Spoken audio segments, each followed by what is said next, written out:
तो दोस्तों आज हम फिर से आपके लिए लेकर आए हैं देश दुनिया की सभी ताजा बड़ी खबरें फटाफट एक एक कर विस्तार से आपको बताएंगे, तो वीडियो को अंत तक जरूर देखें।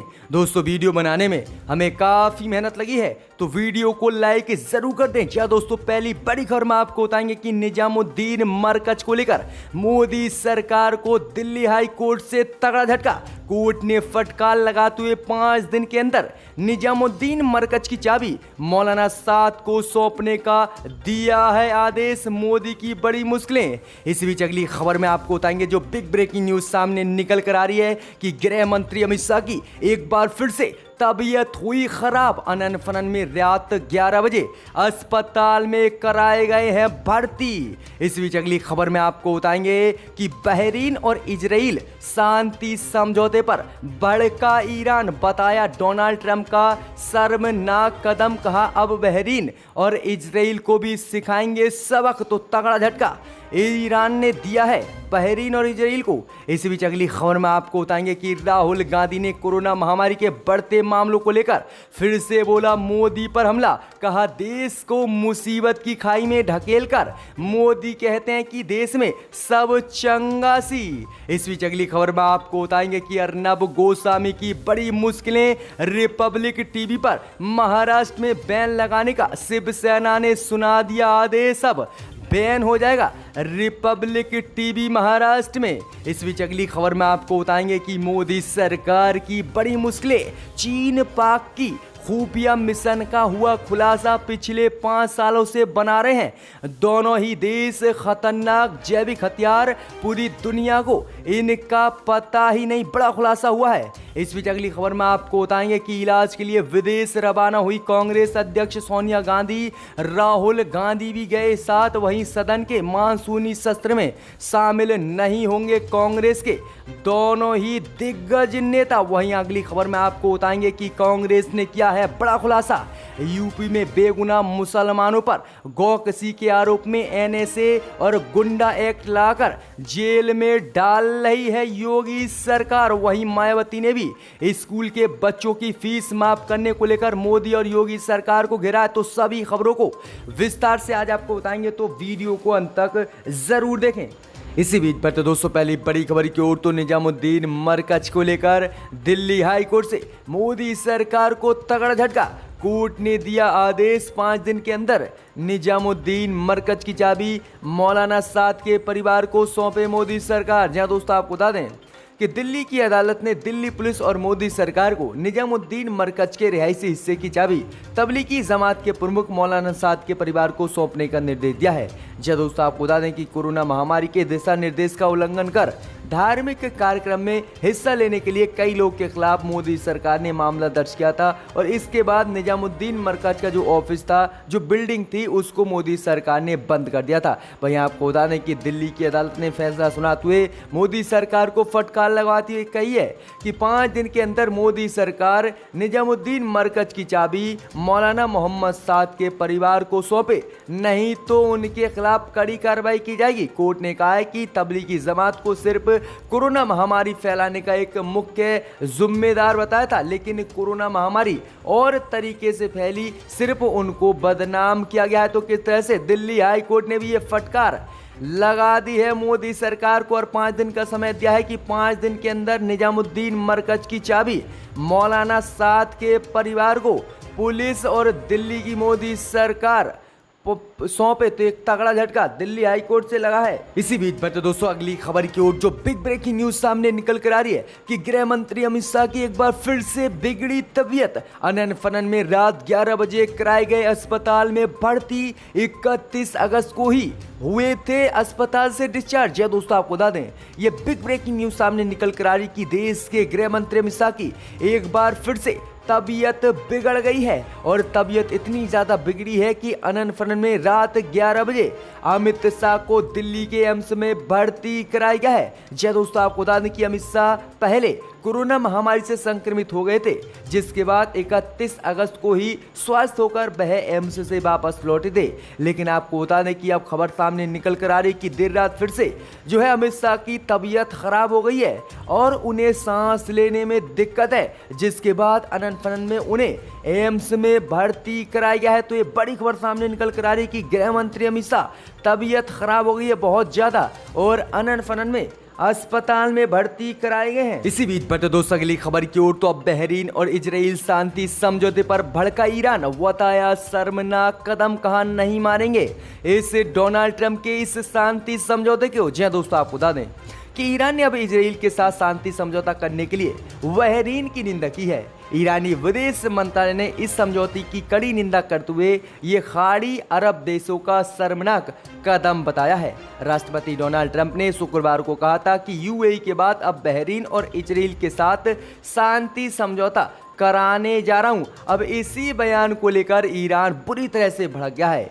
ईरान ने कहा कि ये मुस्लिम देश नहीं बल्कि ये तो यहूदियों के दबाव में काम करने वाले देश हैं। वहीं ईरान ने कहा है कि फिलिस्तीनों मुसलमानों के जिस तरह से हक को इजराइल दबा रहा है, इसके खिलाफ हम लगातार आवाज उठा रहे हैं, लेकिन ये मुस्लिम देश किस तरह से इससे दोस्ती कर रहे हैं और अपने संबंध बना रहे हैं, जो हम काफ़ी गलत मानते हैं और कड़ी निंदा करते हैं। वहीं कहा है कि ये फिलिस्तीनों के साथ विश्वासघात किया जा रहा बहरीन द्वारा। तो ये बड़ी खबर है कि ईरान ने जो है बहरीन और इजराइल के शांति समझौते को शर्मनाक और घृणित कदम बताया है। तो तगड़ा हमला ईरान ने बोल दिया है इजराइल और बहरीन पर।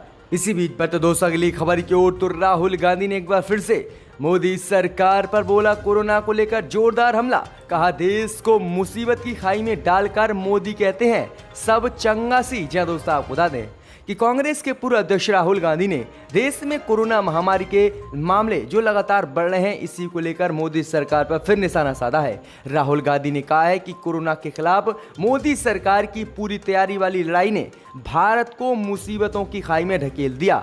जीडीपी में 24% की ऐतिहासिक कमी आई, 12 करोड़ नौकरियां चली गई, 15 लाख करोड़ अतिरिक्त कर्ज से घिर गए लोग और विश्व में कोविड-19 के सर्वाधिक दैनिक मामले और मौतें भी भारत में हो रही है। वहीं राहुल गांधी ने कहा है इन सब के बावजूद भी जब भी प्रधानमंत्री मोदी से कोई पूछता है तो वो कहते हैं कि भारत में सब चंगा सी। तो ये जबरदस्त हमला राहुल गांधी ने बोला है, कहा है पूरे देश को खाई में ढकेल कर मोदी कहते हैं सब कुछ चंगा और देश की सब संपत्ति को भी मोदी बेच रहे हैं। तो ये हमला राहुल गांधी ने कोरोना महामारी को लेकर बोला है। इसी बीच पर तो दोस्तों अगली खबर की ओर, तो अर्नब गोस्वामी की बड़ी मुश्किलें, रिपब्लिक टीवी महाराष्ट्र में होगा बैन, शिवसेना ने महाराष्ट्र के केबल ऑपरेटरों को दी धमकी, कहा इसे करो जल्द से जल्द बैन। जय दोस्तों आपको बता दें ये बड़ी खबर सामने निकल कर आ रही है कि बृहस्पतिवार को शिवसेना ने एक बड़ा ऐलान करते हुए महाराष्ट्र में रिपब्लिक टीवी जो न्यूज चैनल है इस पर प्रतिबंध लगाने को कहा है।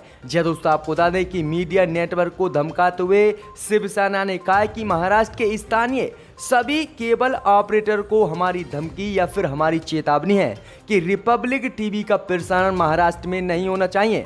शिवसेना ने कहा है कि सभी महाराष्ट्र के स्थानीय केबल रिपब्लिक टीवी को महाराष्ट्र में बैन कर दें, क्योंकि ये देश में हिंसा फैला रहा है और महाराष्ट्र में सबसे ज्यादा तो रिपब्लिक टीवी की मुश्किलें बढ़ गई हैं। वहीं शिवसेना ने कहा है कि अगर कोई केबल ऑपरेटर नहीं सुनेगा तो उसके खिलाफ कड़ी कार्रवाई की जाएगी। तो ये तगड़ा झटका रिपब्लिक टीवी के अर्नब गोस्वामी को कि महाराष्ट्र में रिपब्लिक टीवी बैन होने वाला है। तो तगड़ा झटका है ये रिपब्लिक टीवी को महाराष्ट्र से। इसी बीच बढ़ते दोस्तों अगली खबर की ओर, तो मोदी सरकार की बड़ी मुश्किलें, चीन पाकिस्तान के खुफिया मिशन का हुआ खुलासा, 5 साल से बना रहे हैं दोनों ही देश खतरनाक जैविक हथियार। जहां दोस्तों आपको बता दें ये बड़ी खबर सामने निकल कर आ रही है कि जहां एक तरफ चीन और भारत के बीच एलएसी पर तनाव बना हुआ है तो दूसरी तरफ भारत की और मुश्किलें बढ़ गई हैं। खुलासा हुआ है कि चीन और पाकिस्तान पिछले 5 साल से एक खतरनाक जैविक हथियार बनाने में जुटे हुए हैं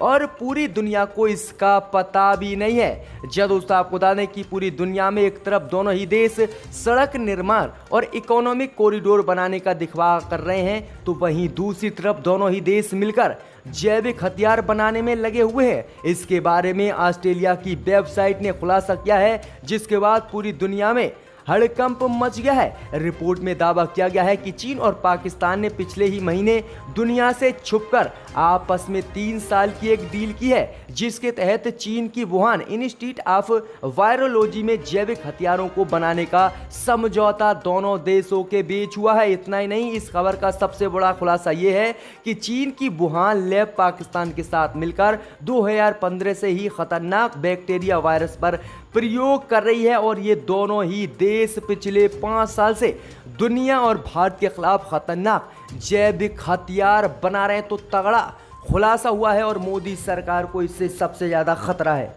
इसी बीच बढ़ते दोस्तों अगली खबर की ओर, तो इलाज के लिए विदेश रवाना हुई कांग्रेस अध्यक्ष सोनिया गांधी। राहुल गांधी भी गए साथ, मानसूनी सत्र में शामिल नहीं होंगे दोनों ही नेता। जी दोस्तों आपको बता दें कि कांग्रेस अध्यक्ष सोनिया गांधी इलाज के लिए विदेश रवाना हो गई हैं। उनके साथ राहुल गांधी भी विदेश यानी अमेरिका गए हैं। हालांकि राहुल गांधी अगले हफ्ते भारत वापस लौट आएंगे, लेकिन कांग्रेस की अध्यक्ष सोनिया गांधी अभी इलाज कराएंगे। वहीं आपको बता दें कि इसकी जानकारी कांग्रेस प्रवक्ता रणदीप सुरजेवाला ने दी है। अध्यक्ष ने कहा है कि कांग्रेस की अध्यक्ष सोनिया गांधी जो है चिकित्सा जांच के लिए आज अमेरिका गई हैं। उनके साथ राहुल गांधी भी गए हैं, लेकिन राहुल गांधी अगले हफ्ते तक वापस आ जाएंगे और वह संसद के मानसूनी सत्र में मोदी सरकार को घेरेंगे और सवाल जवाब करेंगे, लेकिन सोनिया गांधी नहीं आएंगी। तो ये काफ़ी बड़ी अपडेट है। इसी बीच बढ़ते दोस्तों अगली बड़ी खबर की ओर, तो कोरोना महामारी के चलते मायावती ने की मोदी सरकार से मांग, स्कूलों की फीस हो बिल्कुल माफ। जहां दोस्तों आपको बता दें कि बहुजन समाज पार्टी की सुप्रीमो और उत्तर प्रदेश की पूर्व मुख्यमंत्री मायावती ने देश भर में अभिभावकों के लिए मोदी सरकार से राहत की मांग की है। मायावती ने देश में कोरोना के संकट के दौर में सरकारी और प्राइवेट स्कूलों से सभी बच्चों की फीस माफ करने की मोदी और योगी सरकार से मांग की है। मायावती ने कहा है कि ऐसे देश में कोरोना महामारी का संकट जो लगातार बढ़ता जा रहा है और देश में युवाओं के रोजगार छिन्न है, ऐसे में हम मांग करते हैं कि मोदी सरकार सभी प्राइवेट और सरकारी स्कूलों के बच्चों की फीस पूरी माफ कर दे। उन्होंने कहा है कि इस समय जो कोरोना महामारी देश में फैली हुई है और आर्थिक संकट हर किसी व्यक्ति के ऊपर आया हुआ है और बेरोजगारी बहुत ज़्यादा हो गई है, इसीलिए हम मांग करते हैं कि जो बच्चे हैं उनकी फीस पूरी माफ की जाए। तो ये बड़ी मांग जो है कर दी है मायावती ने मोदी सरकार से।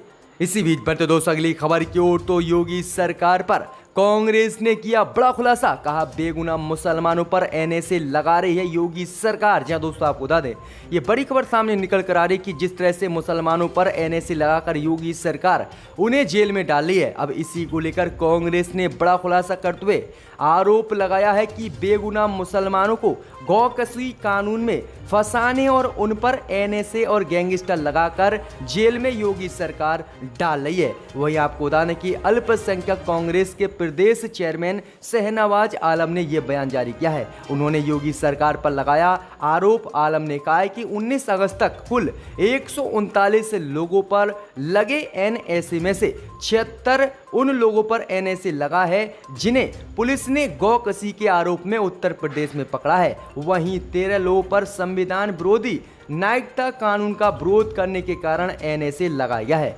26 अगस्त तक 4000 लोगों को गौकसी के आरोप में जेल में योगी सरकार ने भेज दिया है, जबकि गौकसी में फंसाए गए 2384 लोगों पर गैंगस्टर और 1742 लोगों पर गुंडा एक्ट लगाकर उन्हें योगी सरकार ने जेल में डाल दिया है। उन्होंने कहा है कि सिर्फ मुसलमानों के साथ ही आखिरकार ये सलूक योगी सरकार क्यों कर रही है। तो ये बड़ा खुलासा जो है कांग्रेस ने किया है कि बेगुनाह मुसलमानों पर एनएसए लगाकर और गुंडा एक्ट लगाकर मुसलमानों को जेल में योगी सरकार डाल रही है।